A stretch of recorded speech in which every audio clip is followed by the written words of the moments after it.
You never know what's going to happen. And looks like we are now live on YouTube. So welcome everyone. I am Larissa Russell of Creative You Business, soon to be the Heart-Centered Academy. We are in the midst of a rebranding, so that's exciting, also stressful, but exciting. So today on the Aligned Ambition Show, where we share women's entrepreneurial wisdom, I have Louise Vallace of Auntie Lou's House. Louise was born and raised in London, is the founder and CEO of Auntie Lou's House Limited. She is qualified yoga teacher, intersectional coach, and host of the Auntie Lou's Hour podcast. Louise's personal experiences thriving with HIV has instilled in her a profound mission to support individuals living with the condition, combating the societal stigma, and coupled with her professional insights from a compassionate and knowledgeable perspective, crucial for addressing the needs of diverse practitioners within the yin yoga space. So welcome, Louise. Hello. Hi. Everything from the moment I turned the camera on has been like, just Ah. my brain is like, nope, that's not what's happening. And breathe. Take a breath. Exactly. So can you just tell us a little bit about yourself and how you ended up doing things differently? Oh, Start, well, jump right I in. mean, like, okay, well, oh, wow. How far do I go back? I started work. Actually, I remember my mum saying to me when I was really young, when it was time for us to choose our options, what do you want to do for work? You had to decide at like 17, 16 years old, what do I want to do for my whole life at that point? That's how it felt. And I remember thinking, I said to her, I don't know. And she said to me, what about a nurse? And when she said that, I thought, oh my God, I better sort something out quick if she thinks that I want to be a nurse. And as I got older, I realized that's what she wanted me to do. I think she always wanted to be a nurse. And I remember thinking, well, how do I choose a career? And then I thought, well, where do I want to be? Like, what do I want to wear for work? What kind of environment do I want to be in? Do I want to be inside, outside, standing up, touching food, not being a hairdresser? What? And then I thought to myself, I just want to wear makeup, high heels, and nice clothes. And that's what I done. I ended up becoming a receptionist. I thought I'm going to work in the office. I want to work in office type work. So that's the path that I went down. So I started work around 18 years old, and then I spent the next 30 odd years working within the corporate world. And I got into program management. I became a senior manager, managed lots of departments. The Prime Minister of England at that time, who was Tony Blair, found out about the work that I was doing, wanted to meet me. So career-wise, I was really flourishing.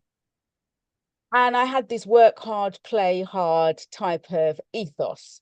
I would go down. The English culture is a huge drinking culture after work. I'd have the corporate card, lead everyone off for drinks. I had three children. I was divorced, and I owned a couple of properties. Life was fine. And then I found out I had HIV, and my world absolutely changed. And I thought I was going to die. And I started to look at my will because I thought I don't have long to live. A few days later, I understood that once I'm on effective medication, I cannot pass HIV on to anyone. You can't get it from kissing, you can't get it from toilet seats, you can't get it from none of that, sharing cups, none of that. You just have to take your medication and you cannot pass it on. Now, even though I knew that, I still had this terrible stigma, this terrible shame that I'd lived with. And so I kept quiet about my diagnosis. I didn't tell my children, my family, my friends, nobody. And I lived, I kind of dissociated from my body, from my world. I switched off and I worked even harder. And then it got to a stage, now I'm really condensing this, but it got to a stage where I got tired of being somebody else, not being able to be completely true. And I knew that I had to tell my three children at some point. So I thought I need to get myself into a position. I can't keep drinking loads of alcohol, smoking loads of cigarettes. I can't keep doing that because I was fed up and I was tired and I was burnt out and I was getting older and I had this massive secret I was holding on to. So around that time I was journaling. I had a coach. I decided to get a coach, and he told me, start journaling, Lou. Get a pen, get some paper, start writing things down. And I did. And as I was journaling, I never told my journal the fact that I was living with HIV, and it was quite apparent. How can I write in a journal every day and not talk about the biggest thing in my life? And I'm talking to myself. Mhm. So I remember one day I was sitting there writing a journal, and I wrote in the journal, there is something that I need to say. Dot, dot, dot. I've been holding on to this for such a long time. I have HIV and I need to tell the children, and I don't know how. I feel so ashamed of who I am. I don't know how they're going to feel. I'm going to ruin their life. And as I was talking to myself through the journal, the tears were just falling down my face and onto the page of this book. And then I got up off the chair. I walked into my daughter's bedroom and I said, there's something I need to tell you. And I sat on the bed and she could see I was upset and I was concerned. And I held her hand and I said, Elle, my darling, I'm living with HIV. And she flung her arms around me and she started to cry and I started to cry. And then after that, I told my two sons. And the upshot was I felt a huge sense of release. And I realized that I kept quiet for so many years and I was hiding who I was for so many years because I felt so ashamed of who I was. But when I took that 5 seconds to tell my children, they embraced me with so much love that I felt a huge sense of release. Well, then that was the historical journey that I had to go on to realize, well, actually, what do I want to do? Like career-wise. So, I mean, I carried on, working in the office and doing sort of program management and then I just thought, I think I'm ready to do something else. I mean, I got married, I met an amazing guy and we got married. He doesn't have HIV, he's negative. And I stopped drinking alcohol and I stopped smoking cigarettes. I became vegan. I'm a yoga teacher. I coach people now and I'm a speaker. And I transitioned from office work to this world where I raise awareness about HIV and, advocate against stigma whilst teaching people yoga, teaching people how to cook vegan food. So I have an online course where I teach people how to cook vegan food and coach people. I have people that have particular goals that they want to meet, and I coach them. So that's my story as to how I transitioned from the office to the world of wellness, Mhm. uh, in a nutshell. Because it was who you had become, right? To be able Yeah, to transition from that, this is what I'm taking from it. So, yeah, feel free to correct me. The what you had transitioned from was the old you yeah. into the new you, and that sounds amazing. And I doubt it was as easy as you're making it sound. No, I mean, I fell off the wagon many times. Like when I first found out I had HIV, I stopped smoking straight away. I stopped straight away because I knew I needed to keep my immune system healthy. A few years later, once I realized I just take one tablet a day and I'm good to go, just like it's diabetes. You maybe take injection, like, you've got to look after yourself, but in general, you're fine. I started smoking again. I started partying hard again because I knew I couldn't transmit it. I knew I was healthy. I was okay. So it's been up and down. It wasn't a straight road. Mhm. Um, and but what you know, I always say the main things that I kind of uh, um highlight in my journey is about being present, about not worrying about the past. They say, where is it? The oh my God, I forgot the saying, but basically the future is a gift. That's what, no, the present is a gift. That's why it's important to think about a present, about the present time, because that's the gift. Um, but that's the main thing because I was so worried and so caught up about what people would think of me in the future. If I met a new partner, what would that person think? So I didn't date a lot, by the way. I only dated people who were positive because I was concerned about I did date people that were negative as well, but disclosing to someone I felt found really difficult.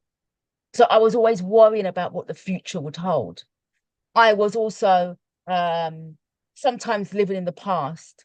What happened if I'd done things differently? You know, do I blame somebody for this? That kind of past stuff. And then once I learned the tools and understood the importance of living in the here and now and staying present, that's when my world opened up. That Mhm. was when, because I stopped worrying.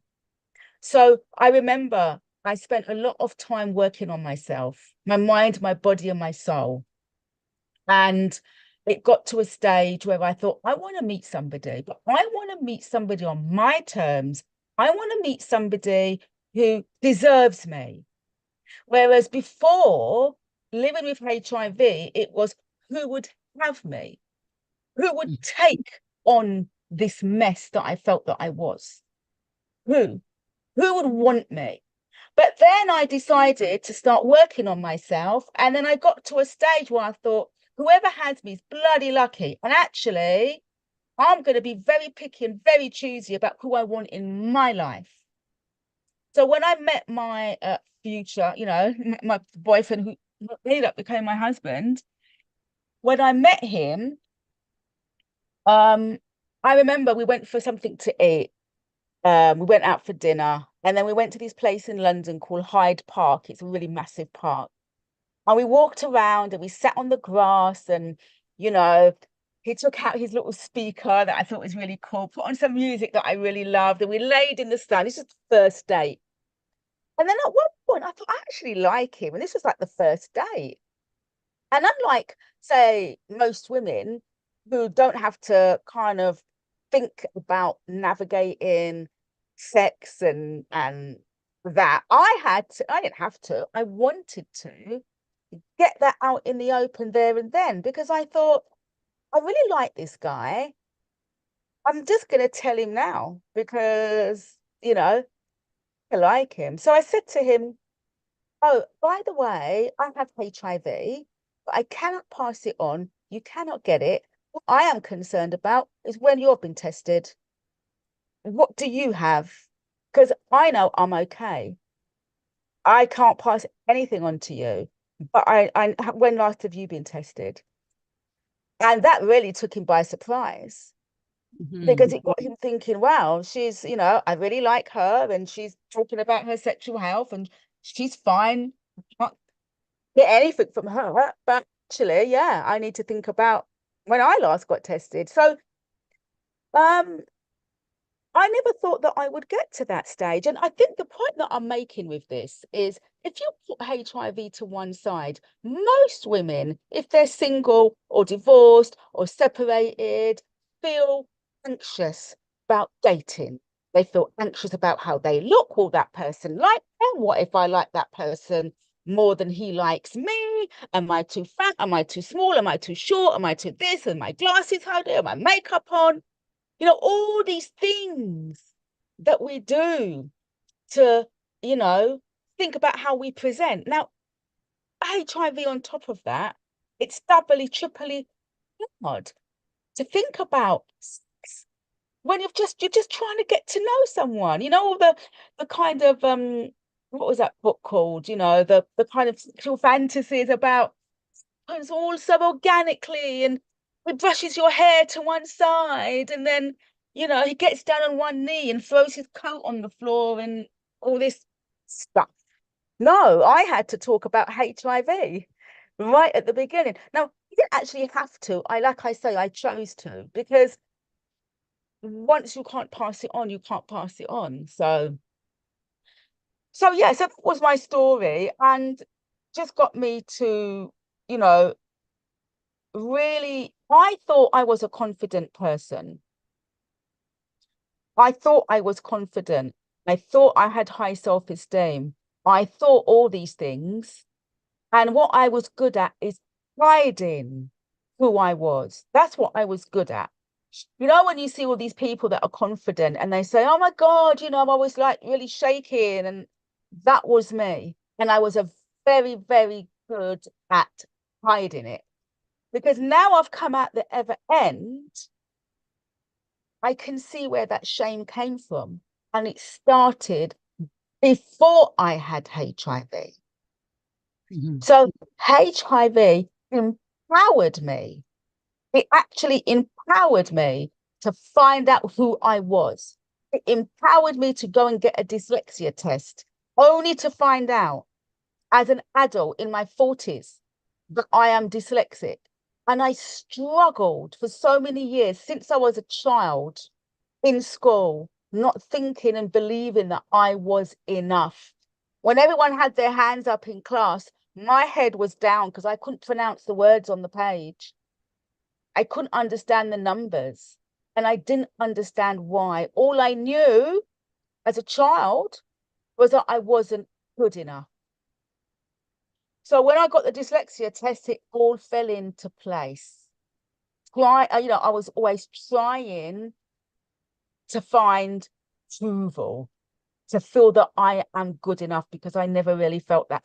So that's why I do the work that I do now. And that's why I'm the voice. I use my voice in the way that it does, because I hope that when I talk about my experiences, even if somebody is not living with HIV, they can resonate with that feeling of isolation, of not feeling they're enough, or not feeling they're good enough, or not feeling confident, or that notness. Absolutely. And I just, yeah. yes. And It, the last, yeah, sorry, yeah.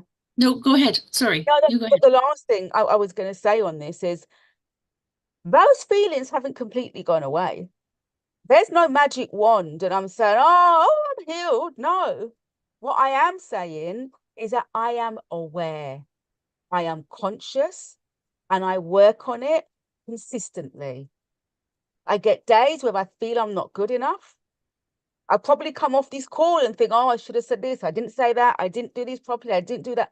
But it's okay, because I now notice it, and then I can say, oh, okay, I know where that comes from, but it's fine. It's the shame from childhood that will always be there next to me. And I'm not trying to get rid of it. I'm just trying to accommodate that it's there. I'm done with fighting. I'm done with fighting myself. So I acknowledge, and I'm at peace with these feelings. Oh, I, I absolutely love that. And it's so true that sometimes the worst things that happen to us are the best things that happen to us, Yeah, right? I work with women all day, every day. We have our business mastermind, and our self-value, our self-worth, that is the number one thing. And yeah, I'm not good enough. What are people going to think? yeah, The shame that comes from the past and not doing things the way they think they should have.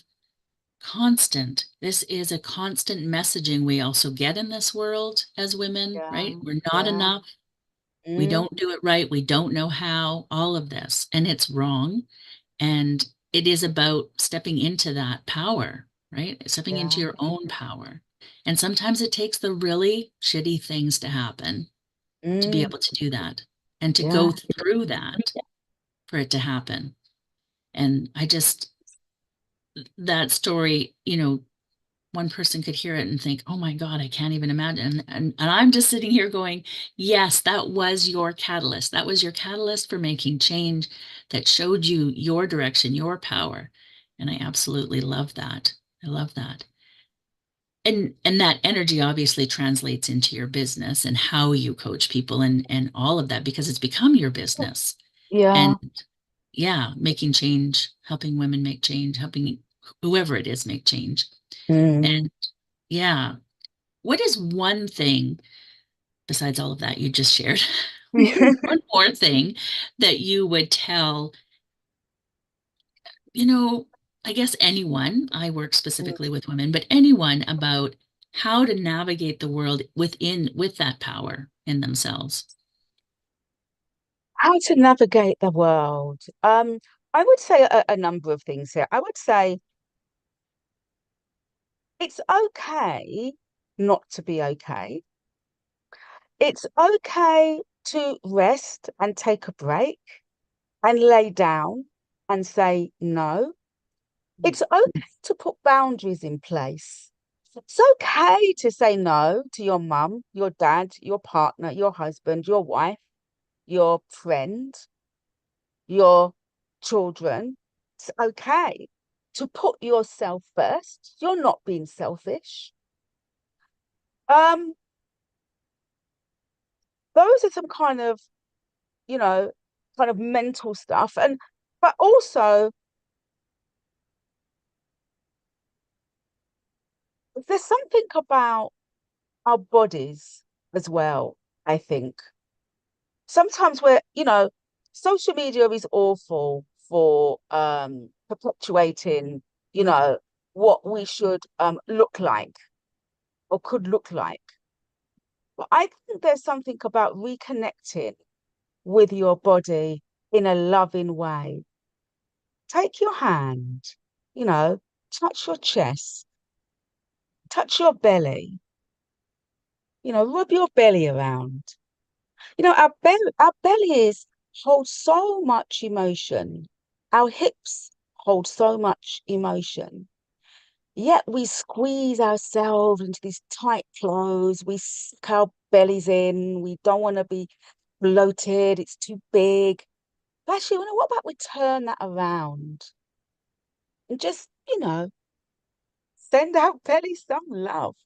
I mean, that's just one part of our body I'm talking about. But there are so many parts of your body that you can kind of reconnect with. And when we start doing that, I think it's a way to reclaim, your power. I believe in energies. It doesn't matter, as far as I'm concerned, what somebody looks like. I think if they're resonating a particular energy, people can see it and they can feel it. You don't have to be a spiritual person to see and feel somebody's energy. Either you connect with them or you don't.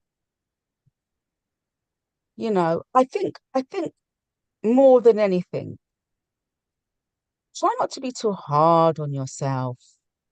And if you're being hard on yourself, don't berate yourself for being hard on yourself, if that makes sense. Because, I remember feeling like thinking, all right, don't be hard on yourself. And then I'm hard for being hard to being hard. And then this kind of perfection, wanting to do the right thing. I mean, if there's any spiritual people out there, there's something called spiritual bypassing. And that's about wanting to be so good and do the right thing that you bypass actually what your needs are, you know? Yes. Put those boundaries in place. It's okay to say no. So, and I think more than anything, you know, being in the here and the now, staying in the present, focusing on what you're doing if you can. And all that takes practice. Nothing happens overnight. I love that. Thank you. Thank you for that. It's so true. We are so hard on ourselves as women, and we beat ourselves up, and then we beat ourselves up for beating ourselves up. It Yeah, just yeah, perpetuates. It's so true. We've talked about that and boundaries. This is the theme this week. It seems like in every conversation I've had is about boundaries, learning to set boundaries, putting yourselves first. And we've been taught as women that, putting ourselves first is selfish. And yet then Mm, this oxymoron of put your own mask on first before you can do more for other people. But really what we're told is everyone else is more important. And it's not right. true. We are important. And that Yeah. is, yeah, put yourself first. Put yourself first. Well, thank you. Thank you. So where can people find you? Where can people find you, Louise? Well, on Instagram, I am Auntie Lou's House, but Auntie is spelled Aunty. Lou, Lous, Lou's House, House. My website, www.auntylou'shouse.com. I'm on LinkedIn as Louise Vallace, and TikTok and Facebook. I think that's about it. Um, Perfect. Yeah. We'll have your links as well for everyone so they know how to find you. And any final thoughts before we go today? I think my final thought would be, if there's somebody out there who's feeling, a little bit uncertain, a little bit kind of um, low, sad, um, unsure, uncertain, lonely,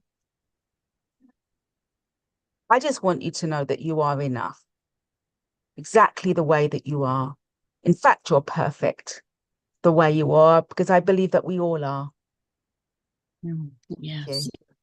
Thank you so much for that. Thank you. And to our listeners, thank you for being here today. And if you're a woman interested in aligning your heart-centered business with your ethics, values, and life goals, join us for our Aligned Business Building Mastermind. And we will see you next time on the Aligned Ambition Show.